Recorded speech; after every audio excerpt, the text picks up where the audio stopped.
the industry or the organization, and then kind of overlap the two, use some data, you could set yourself up pretty well to have an interesting job. That's okay, probably that's a good transition. Speaking of which, you can come and work in an organization like Google, because I think there's a lot of opportunity to bring those insights internally. So thank you again for having all of us here. My name is Bailey. I'm part of the Google People Operations team. I've been with the company, as Abby said, just over 9 years now, and I've had the privilege of working on a team called People Analytics. So our goal is to make sure that all of our people decisions are backed by data and research. So we're constantly pulling from the external research to inform our decisions. Google's very data-driven, and so HR at Google is no exception. And I think that that's like a big opportunity for a number of organizations going forward as well. I think we're starting to see a bit of a movement towards that, and that's something that we're trying to capitalize on at Google. In terms of how we're leaning on the external research, so we're very much focused internally. So our Googlers are our subjects and recipients and the people that we're looking at. So as you can imagine, we're looking across the lifespan of a Googler. And there are a ton of decisions and behaviors that we're looking at, so we have the opportunity to break down and understand what's motivating them to make a decision, what external factors are influencing their decision, what social cues exist within our company that are shaping their decisions, and exploring all of these questions in terms of this unique context of Google and shaping the Google experience. So we're able to look at these questions in quite a different way to shape our processes, our programs, and understand the impact of a lot of what we do. So, you think about things like performance management that people have a lot of issues with at a number of organizations. It's not the most wonderful process, people feel, but thinking about within our own company, we know, okay, the external literature tells us that when people are moving fast or they don't have all the information or they're feeling stressed, they are going to make suboptimal decisions, or their unconscious biases might creep in and actually affect their decisions in a way that they might not have,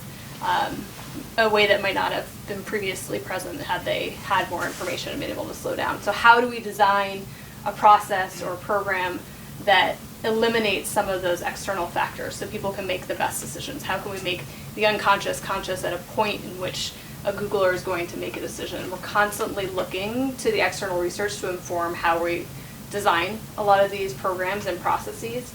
So I think that's probably one of the biggest differentiators, just working internally versus externally with organizations. The same goes for when we're designing programs, looking to the external literature to tell us, what do we know about this space first, and how is that going to shape our objectives of a particular program, and then how are we going to measure the impact? So I think one thing that we're very conscious of is not just launching things and then hoping that they work, and I think some of us were talking about this before, just betting on the fact that they're going to work and then we're going to roll it out, across the entire organization, making sure that we're running experiments to understand what's the impact of what we're doing, and is it worthwhile? Is it worth rolling out to the entire organization? Is it having the intended impact? So we've done a lot of work on unconscious bias mitigation. So we too are thinking about education and training, and thinking about how can we use a training to start to educate Googlers about their unconscious biases. What are the things that we need to surface? What are the points in the conversation that we need to surface when we're introducing this concept? What does the external literature tell us about how their decisions are going to be impacted based on their unconscious biases? So thinking a lot about using the external research to identify and shape a program, and then also measuring the impact.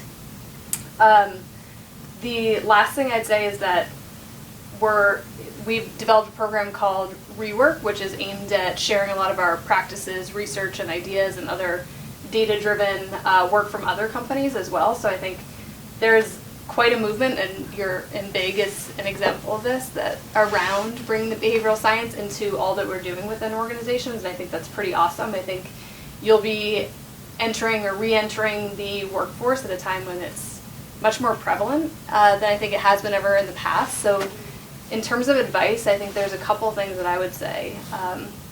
One is, regardless of where you go to work, you can help hold people accountable. So regardless of whether your career is dedicated to bring behavioral science to other organizations or your own organization, you have such an incredible knowledge of the research and literature out there and how to run experiments, etc., that you can help push your organization to expect that from, from their leadership and the people within an organization. I think that's pretty amazing, because I think we'll start to see this general rising tide around like how people manage their people and operate organizations. The second thing is translation goes a long way. So I think, we certainly, where we can, like running experiments and testing things out to see how they work in your particular organization is really important if you can recreate that. But I think just drawing out the insights from a lot of the literature and research that has already been done and helping people understand how you can connect the academic and practitioner world and put those insights into action, that's really powerful. And I think that's something you can do, again, regardless of what your career is. And so bringing that to wherever you go next. I think if you're working in an organization, it's really important to remember it's a long-term game. So I say that because if you're going to run an experiment in an organization, you have to think about user trust. So you're not just running an experiment one time and then hoping that you can repeat it another time in another organization. You get one shot to make sure that you're building and maintaining user trust with your employees, and that takes a lot to maintain and build over time. So if people feel as though they've been manipulated or sold a false bill of goods, or you weren't transparent or about their data, or you misused it or something, those are very, very important things to keep in mind, and you need to make sure that you're maintaining user trust at all times. So remember, you're not just doing this once. Hopefully you're able to run experiments and do research again in the future. So think about it as like a long-term game and what that means for your company. And the last bit would be on that is just understanding that the culture at your organization. So Google's very data-driven, so people have come to expect that when we share a decision or something that we're doing, there's research behind it, and whether that's internal and external or both, that's expected. So us running experiments is nothing new, but how we communicate what we're doing and how we're doing it and sharing back the data is also expected. So I would say just know, and I'm sure with all the organizations you work with, you have to get to know like what the different thresholds are for experimentation and for bringing in data, and it differs. So really understanding either your own company or your client or whatever group you're working with, I think is really important. Great. Any questions? We have a bunch of time for questions, and I have a couple of, that has something in mind. Maybe before you ask, if you wanted to say your name and your school. Yeah. Hi, my name is Alex Bell, and I'm an MPA student at the Graduate School. For people analytics at Google, how did you manage to build the buy-in for it? Because in my experience in international development, everyone loves monitoring when they show that they're doing a good job, but then shifts very rapidly when it has negative results. So how do you manage that? Yeah, I'd say two things. One, when we were building People Analytics started probably about 2006, 2007. We started with something that mattered to the business. So if in our case it was hiring. So we were hiring a great deal of people, and that was what our business leaders cared most about at that time from people operations. So using that as a hook, we were able to get people to listen and say, okay, this is the research we've run, this is why it matters, this is how we're able to increase our hiring, and this is how we're able to better optimize our hiring.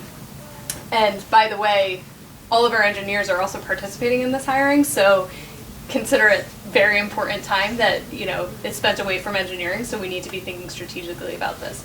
So in terms of getting buy-in, I would say for us it started by understanding what the most important business objective was for our leaders, and going in with that.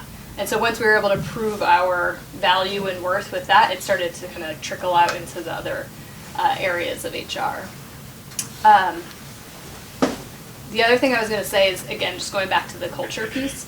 So I think over time, for us, it's become a norm that no matter what decision we bring to the table, you have to have data behind it. I think also within Google, it's we talk a lot about failure, and we have things, public postmortems, to talk about when things went right, when things went wrong, what we can learn from it. So this is very much part of our culture. So if you came with just success stories, people would be very skeptical of you. So I think that's just something that's built in for us, that people want to see the good, the bad, and the ugly too.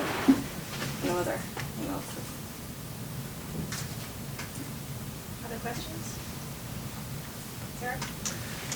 Thanks so much. I think it's all very exciting, but I'll start with one question. I guess from the consulting perspective, this is an area I guess I'm personally interested, but very foreign too. So I want to get a sense of how big that enterprise is within BCG, if you see it across other companies, and also just in your hiring practices. My sense is that there's sort of a standardized hiring that happens. So is there a particular hiring process for this area of expertise?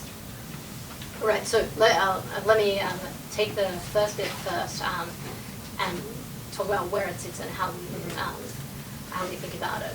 So I'd say over the last year, especially, the range of domains in which I have personally worked, the range of domains in which people have sought my advice really continues to expand. So I think about that in healthcare, in energy, in criminal justice, in the public sector, especially around topics like labour and employment, and increasingly things like employee engagement, particularly both leadership, by which I mean very senior leadership, and frontline leadership, people who might be managing folks for the first time. What are the suite of tools that they might need that we might be able to share? So in terms of where that sits, lots of that is inside our people and organization practice. That's the umbrella that we put it on underneath, that matters for us internally, but matters very little for anyone else. The second place that I think about it is inside the public sector, so people whose work primarily focuses on governments and government entities. That's not just departments or agencies, that includes things like state-owned enterprises, or people who are the shareholders of large companies on behalf of the government. And then the third place is social impact and NGOs and development. Who do we draw into this work? Is it people like yourselves with specialized training and knowledge? Yes. Is it people without that but who are passionate about the topic and about becoming more involved? Also, yes. If I think about what is the generic archetype of that kind of person, is typically someone who might, for example, like me, have an undergraduate degree in economics, but not previously have had exposure to behavioural science, but who says, I'm ready to invest a lot of time in learning about it. I had someone who work on a team with me who fit almost exactly that profile, except they were by training a scientist. They're a physicist and a chemist, but who said, you know what, I know how to read research. I know how to efficiently consume research, and I will invest a lot of time in bringing myself up the learning curve so that I can be of service to other people. So I would say at this stage, it is inside BCG. It is mostly generated by enthusiasm, people who are passionate about this. Find me and find the partners that we work with. We do also do a fair bit of internal marketing to make sure that we have found the expertise, but also that we've found the people who are passionate about bringing it to their clients, right? That's the only way you expand reach, is to have people excited about it and excited about sharing it. And then we do this other piece that I talked about, which is we run little experiments on BCG folks and show them the power of that. Partly, largely because we think there's a really important benefit in that, but partly that's an important illustration device for us. To your this third chunk of question, but what about recruiting? How do I come to work here? You're right. Our recruiting process is pretty standardized. People apply.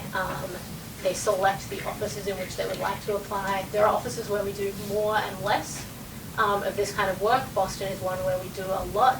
Australia is also another geography where we do quite a lot. And then areas like the Middle East also have less than that, but more than you might expect. So people will choose where they would like to work. I think it's generally something, when people apply and they are really passionate about it, that tends to come through in their application. I tend to find out about it. There's probably a very important people analytics solution that says that is manifestly inadequate, that should be a field, those people should automatically be able to email you. That's definitely true. That's just it's not a sufficient solution, but in general it is something that comes out as part of the recruiting process in the way that people are passionate about a host of things and have a bunch of expertise. Is it, a factor in people's favour, especially now because we recognise how valuable it is? Yes, like other kinds of specialisations are factors in people's favour, or other kinds of experience are beneficial to people. Is that helpful? Yeah, very helpful. Yeah. Hi, my name is Shay and I'm a visiting PhD student. And I was Where are you wondering... visiting from? Oxford. I was wondering, you all mentioned staying in touch with the literature, which I'm really encouraged to hear about. Exactly how do you do that? Do you keep a reading list of journals that you follow, or in what ways do you try to systematically stay in touch? Well, this is awesome. I really want to know what other people do. I think my process is poor, and I would love it to be awesome. Yeah. I don't think I do a good job of it. I suffer from it. For a while I was using Mendeley, and I was trying to put everything in there that people would send to me. I subscribed to a few newsletters, but then I stopped reading them. These are all, it's like a behavioral problem. Speaking of gaining buy-in internally, we try to use this stuff. If anyone still needs a PAE, I will sponsor this. Yeah. No, I feel like the best way theoretically would be a newsletter, but again, I don't know. What do you guys do? Do you guys do better than I can tell you what we do, but I don't know whether it's great. So I'd say a couple of things. One, we have a lot of internal aliases where people are just sharing what they're reading. So kind of the groups are sharing around a lot and gets different, allows you to highlight different research. Two, I'd say every time we're rethinking a process or a program like I was talking about, there's a robust literature review. And so, that's less fluid, that's not over time, but it does allow us to kind of go deep within a particular subject and then share that around as well, so that does help. And then the third thing, just by nature of the work that we're doing on rework, we're constantly looking for new research and talking with academics and folks like yourselves who are running experiments and looking externally to figure out what's happening. And so just that's a forcing function to figure out, what different research is out there and what do we want to showcase and how is it going to impact organizations. So I would say those are our three main ways. Yeah, for us, I don't know that I can speak systematically to how everyone at the Behavioural Insights team does it, especially those in the London office, which is our main kind of population, because I don't interact with them all that much. But for us, I don't know that there's super systematic ways. We certainly on specific projects, when we're looking into a kind of a specific policy area, we'll delve into the research on that, or if we're interested in testing a specific concept like we're doing right now, a regret lottery, which is kind of a twist on a traditional lottery, which is really interesting. We'll read all the literature on regret lotteries and what have they done and how have they structured it and stuff like that.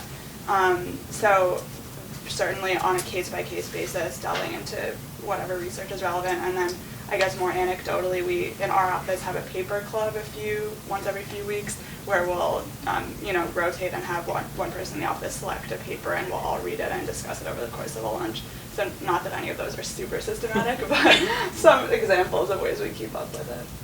Another thing we do, we'll have academic affiliates come in and present. Actually, that's the best way, because then you can grill them about all of their research and the things they haven't published yet that they're interested in. So you get a very big These are awesome. Everyone should do this. If you don't have a set of mailing lists amongst your friends, you should start one. I think we're very similar on the specific challenges, right? We're lucky that there's an awesome team of researchers. Often folks on a specific project will know something about the topic. That's kind of easy, right? Because you have a forcing function. You have to show up and know what there is to know. on a particular topic. On the how do you stay on top of things, I try to talk to people a lot about what are they working on, what are they passionate about, like who else do they think is working on really cool stuff. That's pretty easy if you care about it. I think this is not a good life hack, but I'm just like constantly retweeting papers that I personally find interesting as a way of basically storing them for myself. So like I'm like, this is cool, I believe other people will think it is cool. But allows me over time to track, one, what is going on, and two, that is not the intended purpose of the retweet, but is useful for me in terms of being able to see on a single screen what I thought was cool in the last week.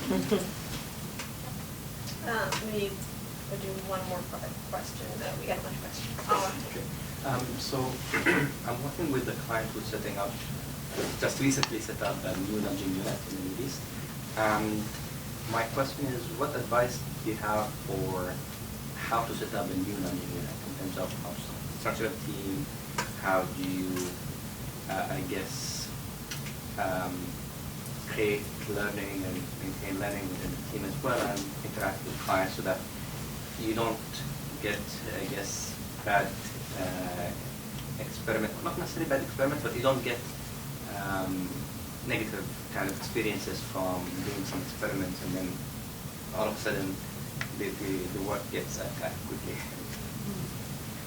Yeah, I mean, I can take, so that's something we talk a lot about actually is even if it's not a brand new team, even if you know, you've heard of us and we're working with you, it can still feel really awful to have an experiment fail, right? And even if our partners tell us they don't care and that they're all, yeah, we're all in, if it failed, it would still feel really bad.